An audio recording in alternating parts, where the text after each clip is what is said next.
Club Sodaistas or Club Sodarites, or however you like to go by calling yourselves. This is Helen here for the end of Dry January webinar, which I do most years.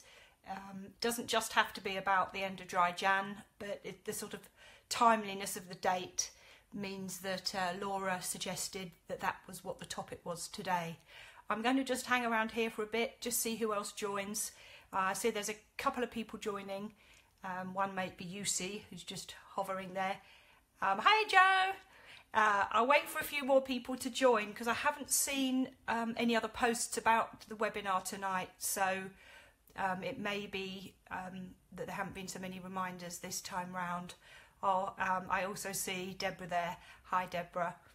So again, hi Anna. I'm going to do what I always do, which is apologise in advance for people who are going to be watching this on YouTube later, because my phone or my lack of knowledge and expertise means I can't actually turn the phone landscape and do a Facebook Live.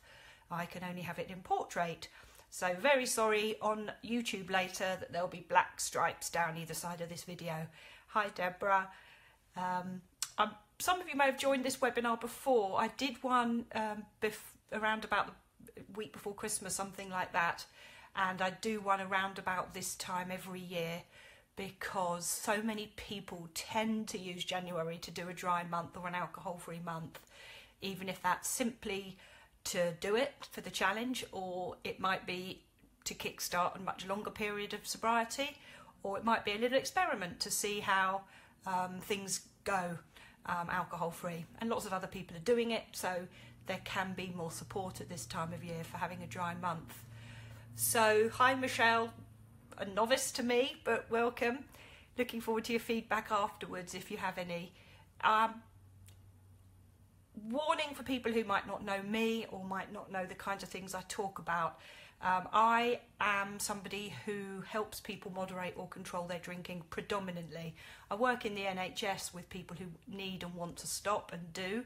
Some of those people might need a detox because they're physically dependent, but I also support people whose goal is to do themselves less harm or have a more healthy life by cutting down. Alcohol isn't an illegal substance yet. It may well go that way, but it means that at the moment people have the option to drink something, a little bit, nothing, a lot, and I consider harm minimisation to be a valid goal for lots of people. So this talk will be mostly about reducing, controlling, and for people who've already made that really big decision that they need to and want to stop permanently. Some of the stuff I talk about might not be so helpful for you because it can be frustrating to hear other people still drinking occasionally or considering that to be a worthwhile goal, which I do believe it is for many people. So onwards with the chit chat, and you're welcome to put some questions to me because they are scrolling up underneath. So I'll try not to look at the text too much, but if I see a question pop up as we go, do just ask away and I will try to answer. I'm not frozen, Gail. I can still see myself moving. Other people, let Gail know if you're frozen, but I'll carry on going for now. So, dry month. How many people here have done a dry month and they're coming to this webinar because they're thinking about what next, or they haven't yet started one? Let me know what your current position is and what your current goals are. So you've done a dry month. Let's assume that's the case for now. And what next? Now I think we need to reverse engineer that question, which is, why did you decide to do an alcohol-free month in the first place? And that will partly determine what you think is the most beneficial thing for you to do next. By beneficial, it might not be the thing you would most like to do, but it would be the thing that would be most beneficial to do. Well done for the successful dry Januaries, or even more than a dry January. Some people are going into February now and carrying on. So people who want to take a break from alcohol simply to join in with everyone else may not have had a problem with how much they were drinking before they began, in which case hopefully that month that you've had has been quite a good little experiment to see, well, okay, how do I feel not drinking? What's life like not drinking? Have I noticed anything improve as a result of stopping drinking? Because when we run that experiment on ourselves, we can't unknow what we know. We can no longer hide from the fact that for many people, sleep improves, skin improves, bowel movements improve, other health behaviours seem to improve. For instance, we might make healthier choices with food, exercise, etc. So running an experiment of taking a month off, even if before that month you didn't consider yourself and possibly didn't have a problem with drinking, that's great, because now you know how good you feel or how difficult it is to actually take that much time off. From that point onwards, you have the opportunity to keep going, as some people on this chat seem to be pushing forward beyond a month. You can challenge yourself to see how far you can go and reap the benefits as you do go, financially, physically, emotionally, etc. However, lots of people don't decide to take a month off alcohol because they had a healthy relationship with it anyway. And there are people here who, such as a lady just making a comment, who's deciding to give it up for good, which many people come to that decision. Laura will attest to her own story of coming for that decision, and I've worked with lots of people who do. Yes, you can watch this again later. It will be recorded, and I believe UC or Laura make YouTube videos of it. I'm not sure, but yes, there should be something you can watch later if you're having internet problems now. So deciding to take a month off alcohol or longer, or considering longer, often is a decision that's made because people are already unhappy for one reason or another with their current drinking levels. It may be they're just aware that they're drinking a lot and they didn't used to, and it's creeping up, that they're having fewer days off or no days off, that they are feeling the ill effect of the drinking, whether in the pocket financially, whether around the waistline, or whether in their appearance and lack of energy and things like that. Or, there can be behavioural change when people drink heavily, so it can worsen our relationships with people. It can affect our ability to get, work at our best capacity in whatever we do or study. It can also worsen our emotional and mental health side of things. If somebody who has depression is going to have increased depression symptoms when they drink alcohol, not necessarily at the time of the drinking, that's why they drink, but certainly the next day. Similar with anxiety, people use alcohol as an anti-anxiety medication, and it can help at the time of drinking, but the following day, what goes up must come down, as they say, and then their anxiety is even worse following drinking. So sometimes people decide that alcohol needs to take a back seat permanently or for a while, because there's a variety of reasons why the amount they're drinking isn't working for them, and not just the amount, but the way in which people are drinking. So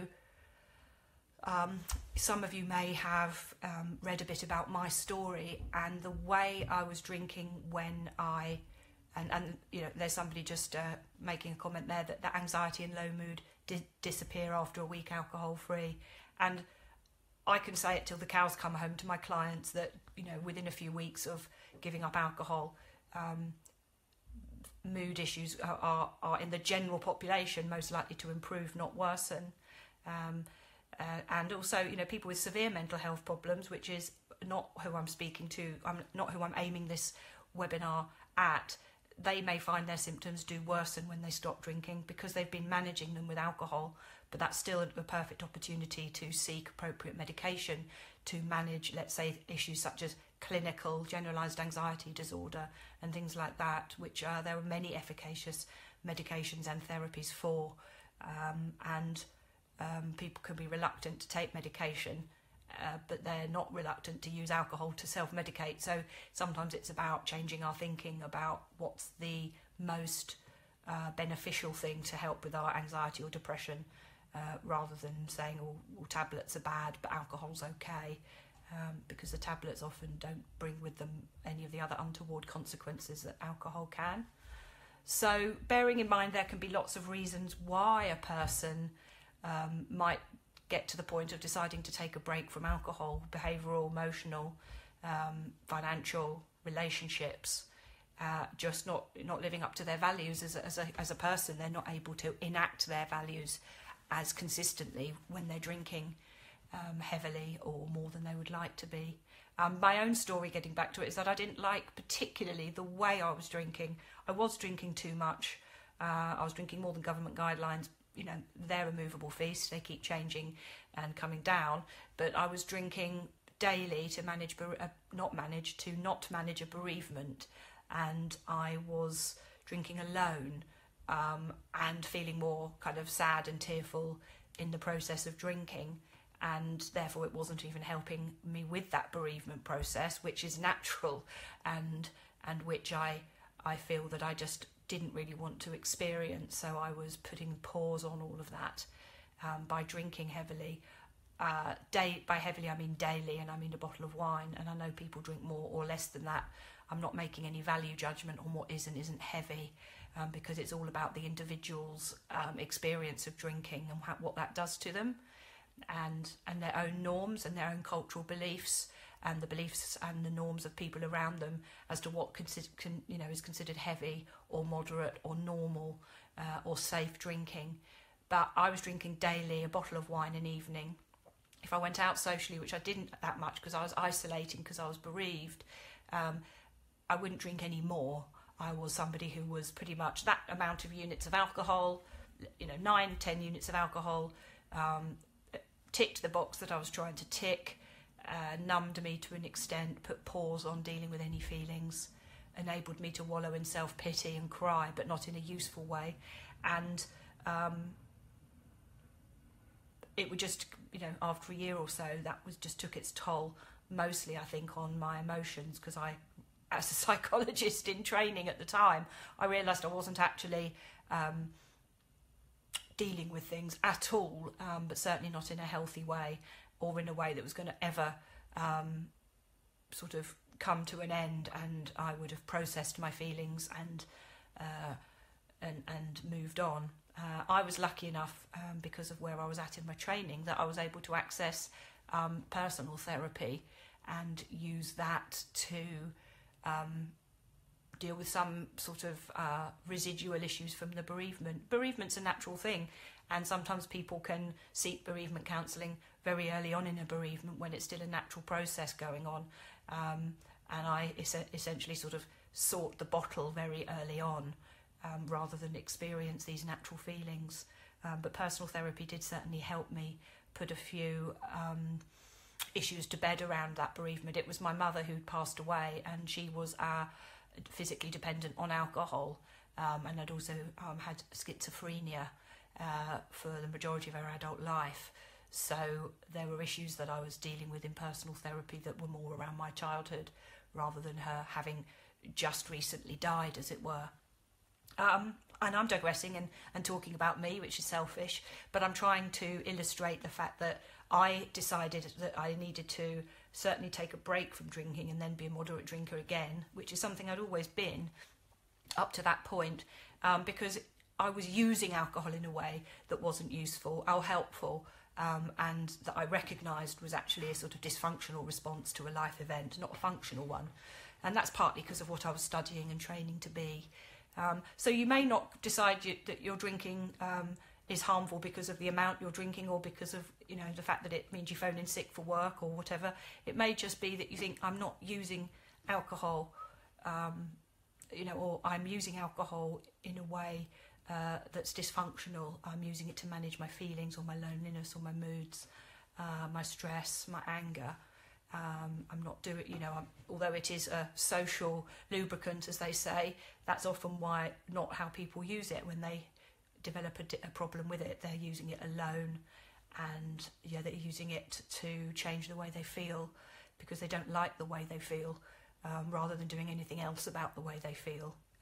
And some of those ways that we could help ourselves might take a bit more effort, but they're still out there. So there's a variety of reasons why people might have come to a decision to take a month off alcohol or more, and therefore what you do at the end of that month will very much depend on your understanding of what will have changed after a month off, when you, let's say, return back to moderate drinking, which many people will be hoping or intending to do. I've hit the reset button. I've had a month off. I've proven to myself I don't need to drink at all. So surely, come February or whenever, I can just drink, for social events, and I won't drink at home or by myself anymore, or in the week, or whatever any of my other new rules are going to be. And for many people, that brings them close to government guidelines, so it takes them closer to minimising any potential health harms of alcohol, and it sort of is an expectation of using alcohol in the way that other people do, which is socially, or what have you. The only thing I would say in that case is there's no real evidence from a month off that would be possible, but it's certainly everyone's right to give that a go. You'll find out quite quickly whether you're going to slide back to previous levels. Many people do. I've also had Anna here asking, is it true that having a longer period alcohol-free increases your success of moderating? I can't see more without tapping the screen, but it says I'm day 35 and intending ... The longer you go alcohol-free, it's not so much the fact that you haven't got alcohol in your body, in my view, that is going to change your moderation skills, if you like. It's the fact that you are learning new habits, and those habits will become more normal. So you might spend a month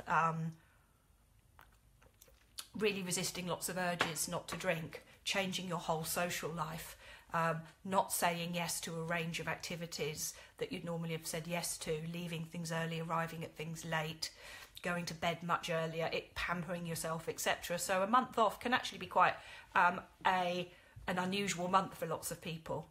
It's not, if you like, a snapshot of a normal month. It's quite an unusual, abnormal month. And that's great because we're nurturing ourselves. It's January, we're being healthy in many ways. Lots of people are staying indoors, they got paid before Christmas, there's not much money left now, and things like that. So it's actually not a very useful snapshot of regular life. So I do think that the more one goes on being alcohol free and life becomes a normal life again, with birthdays and with weddings and with work functions and with bad days and good days and everything in between, and when we're not choosing to say no to absolutely every invite because we're not drinking this month, then you start to exert your self-control over a huge kind of range of experiences, and you're getting more practiced, more of an expert at being in a range of experiences and not drinking. And the more of those experiences you could have, the more essentially you're reprogramming yourself to not associate alcohol with a wide range of events. People often, certainly something I experienced as well, quitting smoking. I did take Champix to help me quit smoking, and I pretty successfully quit without many urges or cravings at all after the first couple of weeks, which I'm delighted about because I smoked 40 a day, and I was going to probably kill myself smoking that heavily. And I didn't really have any urges or cravings, and I did get through lots of different types of life, or different events and experiences. Having been a very heavy smoker, I would have literally had a cigarette in my mouth at all moments of any day where smoking was allowed, to not smoking in any. And then all of a sudden I found myself arriving in a hotel with a balcony on a holiday for the first time in the first year since I quit, and I had such a strong craving to smoke in a hotel with a balcony, on the balcony, and it just reminded me so powerfully of having been a smoker and always being so delighted to have a balcony because it meant I could kind of freely smoke even in a non-smoking hotel. and I had this overwhelming, very strong craving to smoke for the first time in that first year. And it's because it was an experience I hadn't encountered yet. So I'd been practicing being a non-smoker in so many experiences and situations and contexts, but I hadn't practiced being a non-smoker yet in a holiday, an abroad holiday experience. So the longer you go alcohol-free for, the more experiences you're going to be able to practice being alcohol-free in. And as a result of that, you are more likely to consider it to be more normal and less difficult to not drink, even when people around you are. In terms of it being easier to become more moderate drinker the longer you go alcohol-free, not necessarily, because, again, it depends upon why you were drinking before, and when you are moderate drinking again, the reason for having that drink. So let's say you're alcohol-free for 4 months, 5 months, 6 months, and then you decide to be moderate, or you hope you're going to be able to be moderate, and then the first drink you have isn't a drink with a friend in a pub or something, but it's buying a bottle of wine on the way home from work 'cause it's been a stressful day. Now, in a sense, if you looked at the units over the whole week for the bottle of wine in or the bottle of wine out with a friend, it's still a binge drink by the government standards. But those two drinking sessions, although it's the same amount of alcohol in that same week, it's motivated by very different reasons, and therefore, depending on what those reasons are, you may find yourself slipping back to your old non-moderate ways. Somebody else has just popped up a comment that says about going 34 days and then drank with a friend, but not to the same levels as you drank before, which is brilliant, particularly as the previous levels you'd said had sometimes been blackout stage, and yeah, that's not a great stage to get to, because it means your blood alcohol is so high that your brain isn't actually able to encode any memories, so you'll never get those memories back because they were never actually encoded into the brain, because your blood alcohol was too high. There's brownouts as well. Brownouts are where you would get flashes of recall. If you, for example, somebody showed you some photographs or you found some receipts in your bag, you'd suddenly have flashbacks and go, yeah, I do remember we were there, or I do remember doing that. But a blackout is where the blood alcohol is so high that your brain is unable to encode anything that happens into memory. It literally will not be in your memory.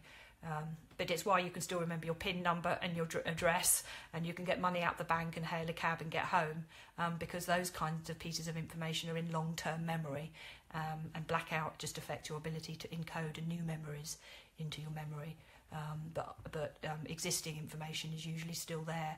And that's another digression on blackouts. So yeah, you may well find that it's easier to moderate the longer you go alcohol-free, because alcohol becomes less important to you. So you lose that appetite to chase the effect of alcohol. However, for people who have always or for a very long time considered themselves to drink problematically, there is a risk of going back to that. I'm not going to beat around the bush, purely because you have learned associations with alcohol from the past. The dopamine, the reward centres in the brain, create very powerful memories, and those pleasurable memories are often more powerful to recall when we're having an urge or something. So the problem is over a lifetime or many years, one's 20s and 30s, sometimes 40s and 50s of kind of laying down lots of these experiences of, if I drink alcohol then it makes me feel like this. We can be fighting that when we try and return to moderation. It's not that we can't use our self-control to moderate, it's that it might still require effort to be moderate, if that makes sense. Everyone can probably be moderate if they just choose to make themselves feel more uncomfortable than they're used to in a drinking situation. Somebody who's used to sitting down in a restaurant, ordering a drink as soon as they arrived, and then finishing that before food comes, ordering a bottle to share with their companion when the food comes, finishing that, and then suddenly thinking, oh, you know, we've still got dessert and chatting time left, should we order another bottle and split it? Now, that's quite a common scenario for lots of people. So it would be possible for most people in that situation to moderate at any point in their life, but the decision would then be to slow down considerably the normal, to not do what they normally do in a situation, to maybe have a slight itch that they would want to scratch but they don't have to, and to sort of spend the evening feeling a little bit uncomfortable and annoyed because they're not giving in to their sort of desire to drink more than they would like. So moderation's always possible, but it may be that for some people it feels like it's a more annoying, uncomfortable, frustrating situation to be in. That there's something that we call magical thinking. Psychologists and therapists often use the term magical thinking, and I guess it refers to the fact that people often want to believe or do believe that there is a magical cure for their problem. Sometimes I see that in my NHS work, that people will often, they do need an alcohol detox, they need medication to come off alcohol safely because they're physically dependent, and that's provided for them. But there's the belief that once they've had that detox, that they'll be cured, they will lose their desire to drink again. And you know, I can say it till I'm blue in the face, that isn't the case. But people need to experience for themselves that a detox isn't the solution to never wanting to drink again. It's the solution to never physically needing an alcohol drink again, but the want hasn't changed perhaps at all, and the strong desire may well still be there too. So sometimes there's this hope that by taking a break, we reset ourselves and we lose the desire to drink it at our old levels, completely lose it. But I think that for many people, they may always have that slight underpinning desire, which they may be needing to resist for certainly some time, possibly, you know, several years before the desire really does diminish. So this is why, and it's another thing that comes up about this sort of controlling and moderating debate, is for some people, controlling / moderating, whatever you call it, actually feels like a lot of hard work. And it can be because of this kind of constant need to resist the urge to do more of the thing you want to do more of. So I'm just going to pace myself. I'm going to cradle this drink. I'm not going to drink it as fast as I would like or normally do. I'm going to intersperse my alcohol drinks with a soft drink. You know, I'm going to drink really slowly, drink something weaker. There's all sorts of techniques. Leave early, arrive late. There's many techniques that people use to control how much they're drinking in drinking scenarios, but they may always require them to exert quite a lot of self-control over themselves in that situation.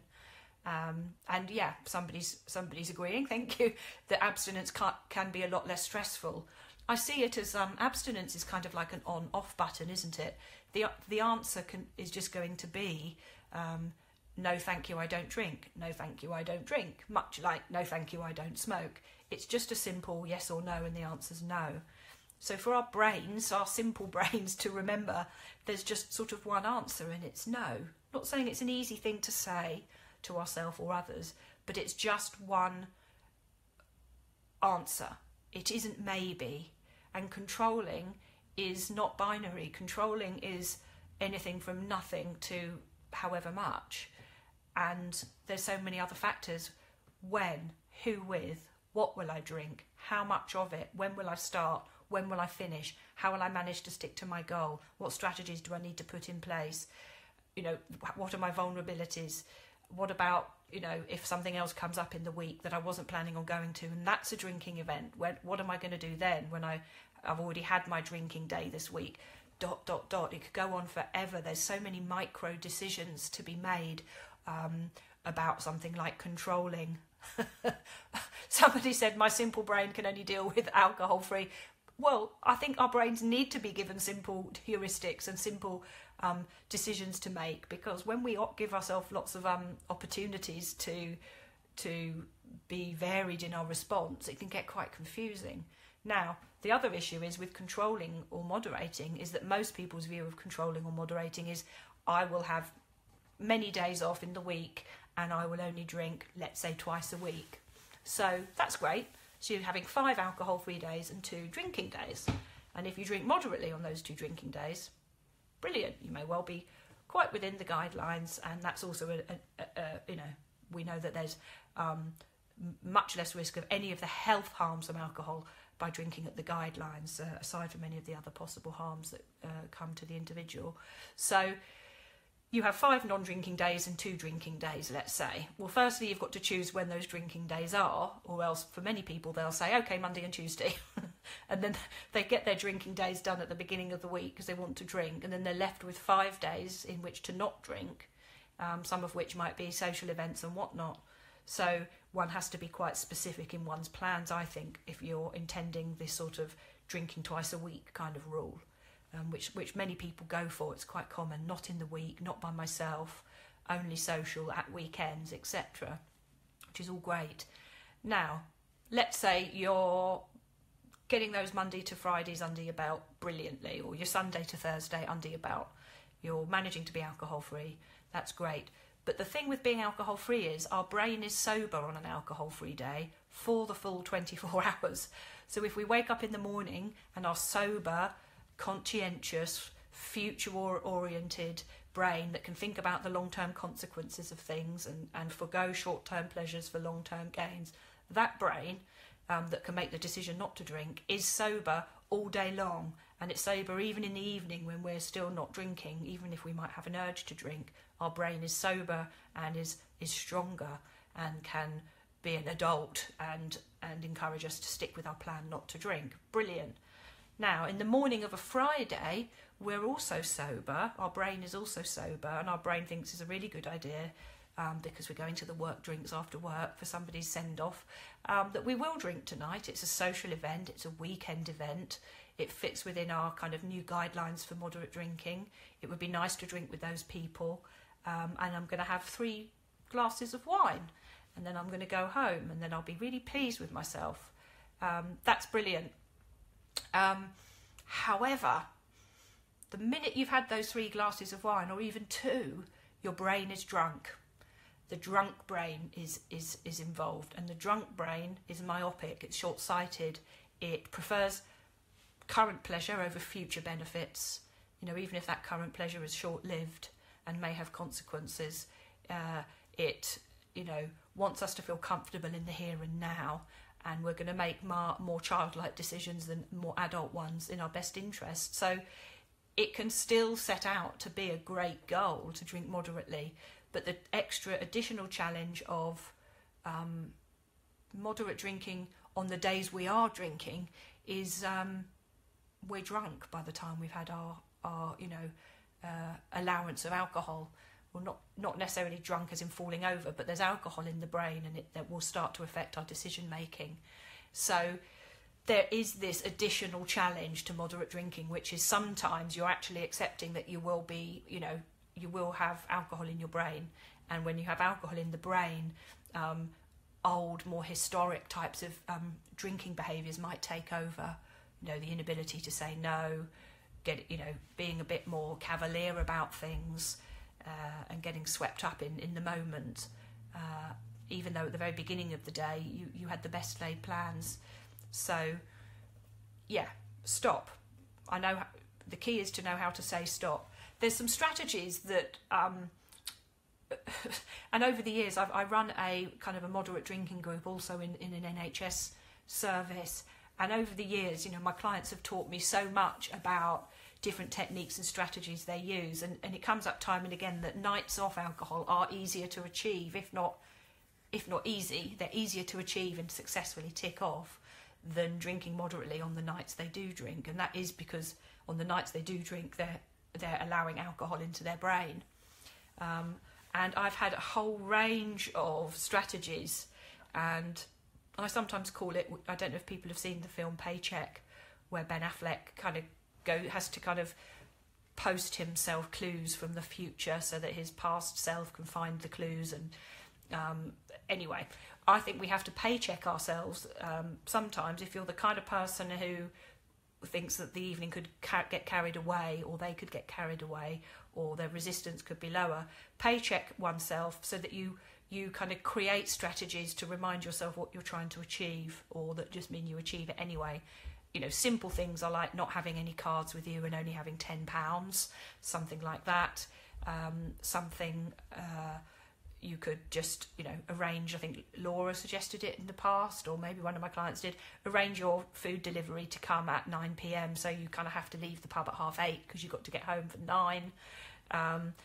Sometimes people who are maybe drinking, let's say, at home with dinner, if their goal is to drink 2/3 of a bottle of wine, they just pour 1/3 away.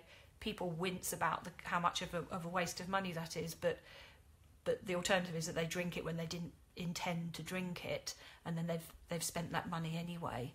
So pouring it away at the beginning of the evening when you're sober, rather than trusting yourself to leave some in the bottle when you've had a few drinks, can be a way of sort of future-proofing the situation.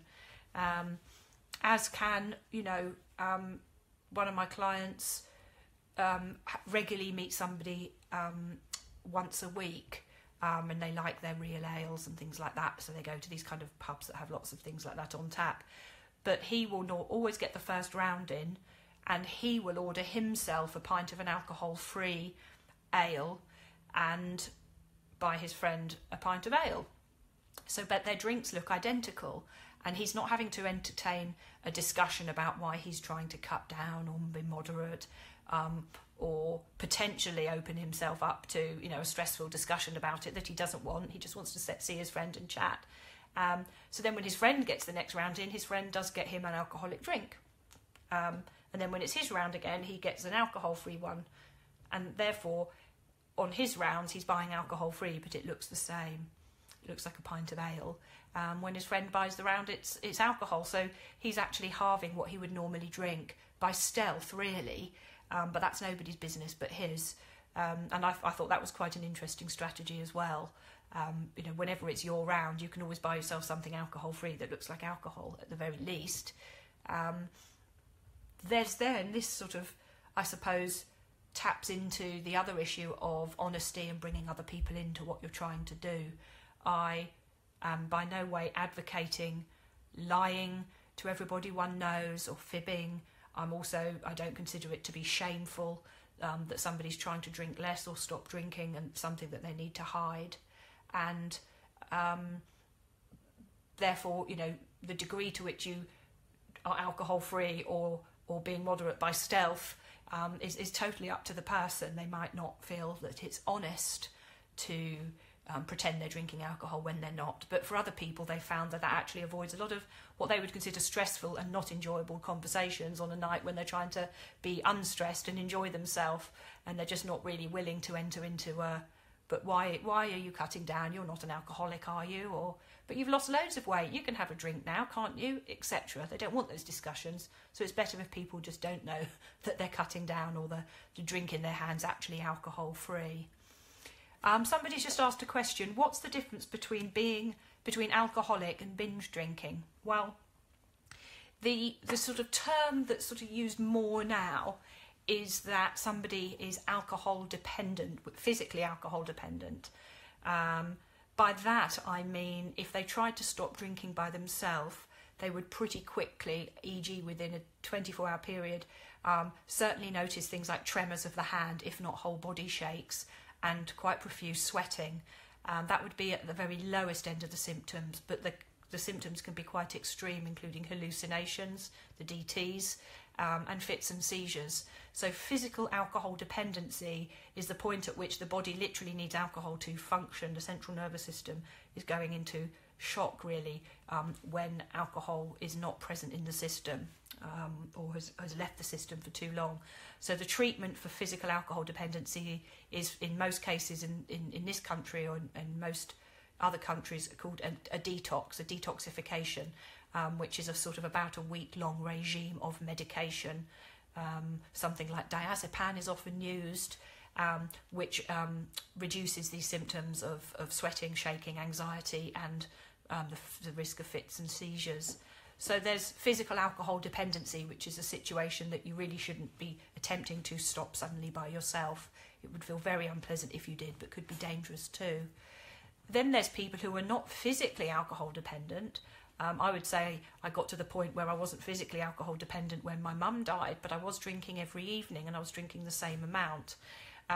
So I would say at that point I was sort of becoming psychologically dependent on it.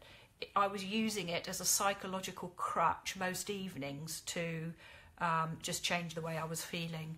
And because I was doing it every day and I felt a need to do it every day, there was a risk I was going to become quite dependent on it. I didn't have any physical symptoms. I didn't have sweats or shakes if I didn't drink. I didn't start needing to drink more to get the same effect or earlier in the day, etc. But there was certainly getting to be a psychological dependency on the alcohol, not physical. Then binge drinking. I have clients who binge drink 4 times a year, but my goodness, what happens those 4 times a year are quite terrible consequences. They're often referred to me by the courts or by social services in my other job because the binge drinking causes such problems for them, even though they could not drink 360 days a year.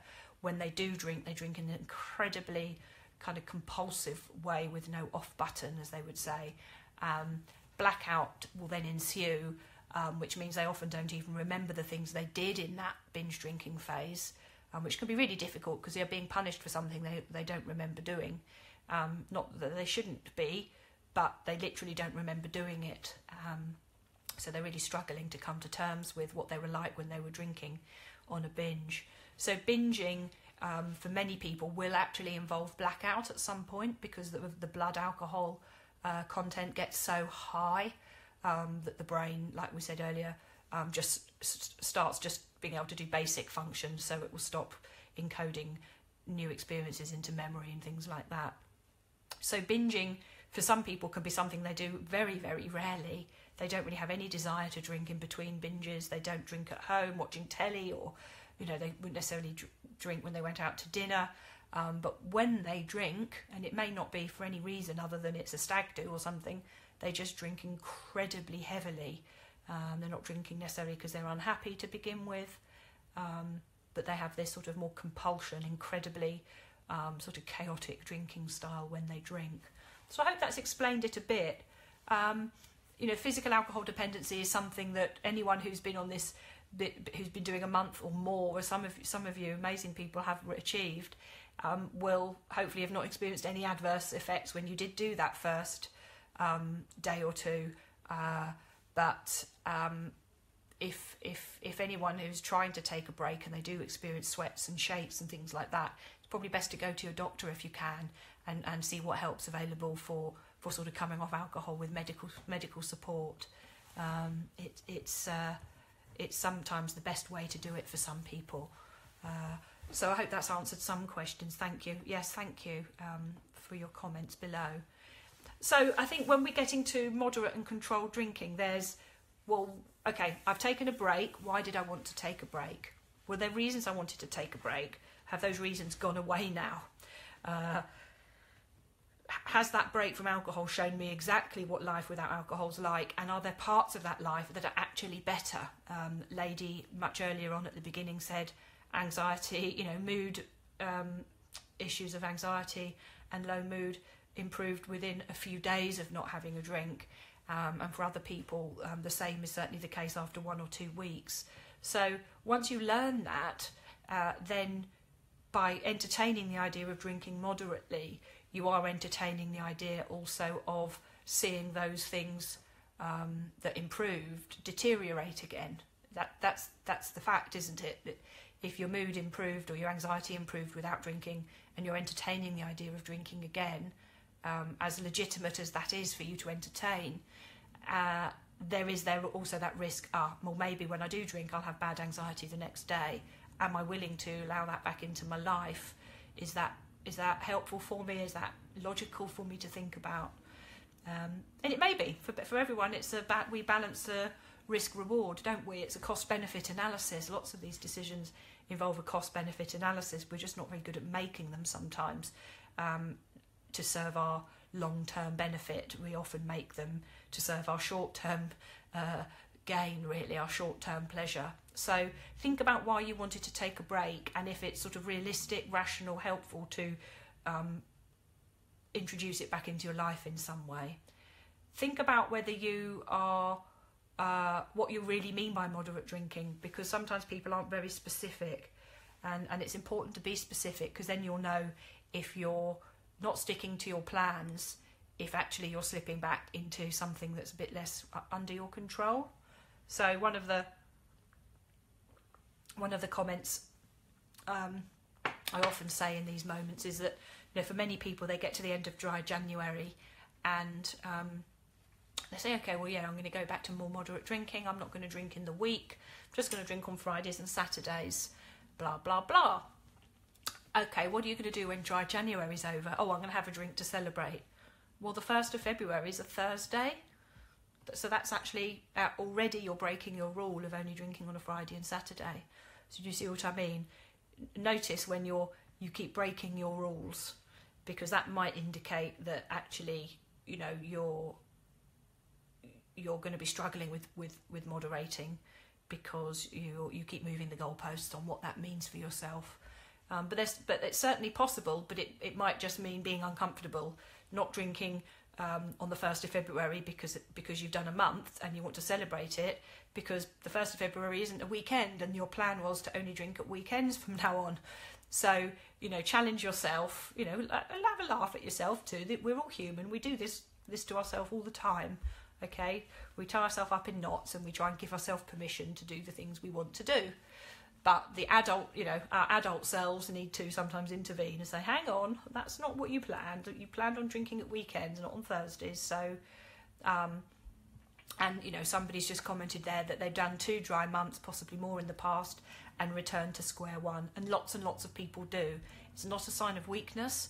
It's maybe just a sign that because of your historic learning about alcohol, all of the kind of pairings over the years, the numerous associations you have with alcohol are so powerful and difficult to break because of how associated they are with things like pleasure, that this sort of drift back to old ways can happen quite quickly.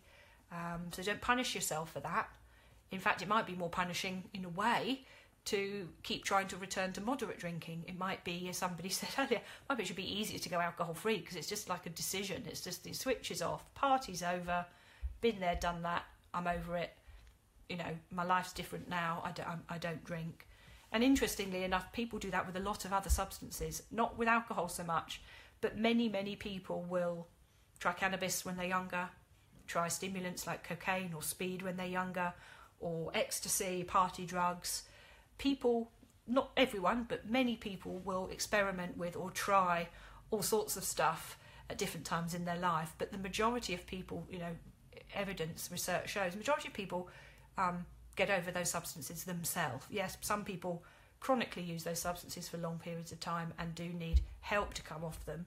But the majority of people just naturally grow out of using most other substances because they're incompatible with their life at that time, with their goals at that time, with what they're doing socially.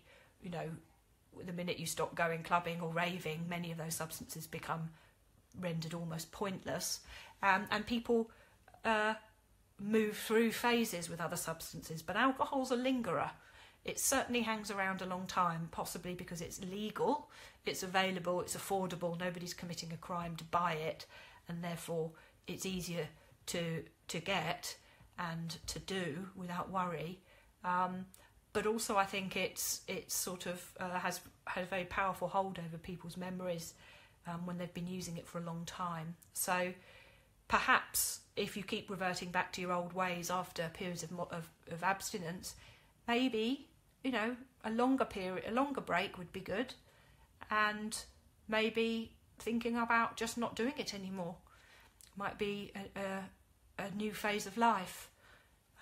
And some people do come to that decision after repeated tries of moderation, and I think that's perfectly sane to try something a few times, to see what kind of results we get. You know, that's research, yeah? Researching about ourselves. We're running experiments. It's perfectly fine to do that, but at some point we need to say, okay, how many more times do I need to run this experiment and expect different results? I think I've done it enough now to kind of know the outcome, so I'm going to try doing something different. And I don't think it's a saying that I think is said a lot in the sort of AA, the 12-step fellowship. Something like, you know, it's a sign of madness to keep doing the same thing over and over and expecting different results. Certainly not a quote from them. It's a quote, I think, from a philosopher or someone. I don't think it's mad to keep doing something over and over again. I think the word mad is very stigmatising, but I don't think it's rational to keep expecting different results by doing the same thing. And it may be the fact that we are engaging in a bit of magical thinking if we keep doing the same thing and hoping for different results. Many people seem to wish is for the desire to drink to be removed from them, so that they no longer enjoy it or they no longer want it, and therefore they don't have to make any effort to not drink much or at all because there's no desire to do it. Whereas actually we might need to accept a more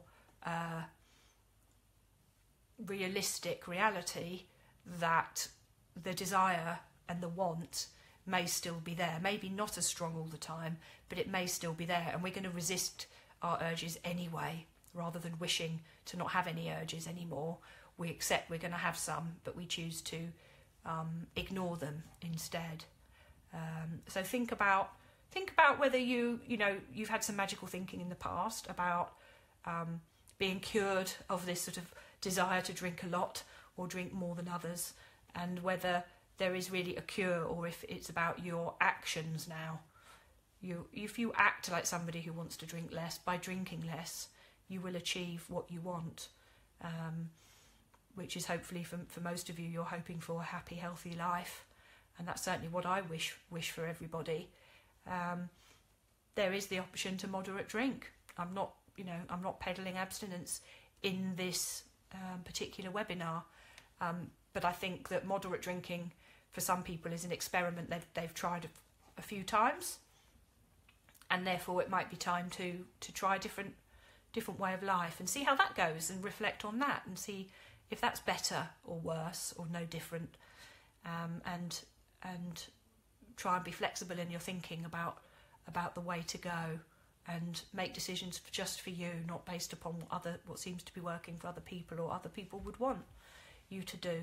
Lots of people want us to keep on drinking, don't they? Because they do, and we're company, and sometimes it takes a lot of courage to be different from most of those people around us, but that might be the healthiest thing to do, and support your values more as a person. So I'm aware that we've got a few more minutes left. If anyone's got any questions for me about anything that's come up, I've done my usual rambling on, but thank you for the people who've chimed in with questions as well, and your own experiences. I don't think the comments come up on the YouTube video, because I guess that wouldn't be confidential, so UC would be able to confirm that. So therefore some of the things I've said on the YouTube video might seem a bit out of context for people watching later, because the comments below won't be showing. But if anyone has got any questions, fire away now. Or I have an email address through Club Soda, or you can forward an email to Laura or Juicy or any of the other team, and they'll pass it on to me. And I'm happy to help anyone with any other questions you don't want to share here in this sort of slightly more public place. And thank you for your thanks, ladies. And like I say, please do pass any questions on to me privately if you don't wish to share them here. I'll be happy to help if I can. And all the best with your future goals, whatever they are. You are all amazing people. I love Club Soda. They're such a supportive group, which is why I love doing these webinars for people. And I think you've got a great community there of support, which is absolutely fantastic. And it supports all of your goals, which lots of the other online communities don't seem to. They seem to only have abstinence as an option. And I love club soda because it welcomes people trying things out at the moderation, at the taking a break, or at the complete abstaining level, which is really inclusive and one I really support. And I'm glad my blackouts information was useful. I'm no scientist, so I hope I sort of explained it in a way that is credible with the actual science of it all. But that's what I've been taught about it myself by medics I work with. So, like I say, yeah, brownouts as well. Yeah. Any questions, forward them on to me privately if you have anything. And otherwise, I will bid you all adieu. And as I quite like to do these things, I like to give you a little... Ah, there I am. So we will go back to normal now. And goodbye, everybody, from me.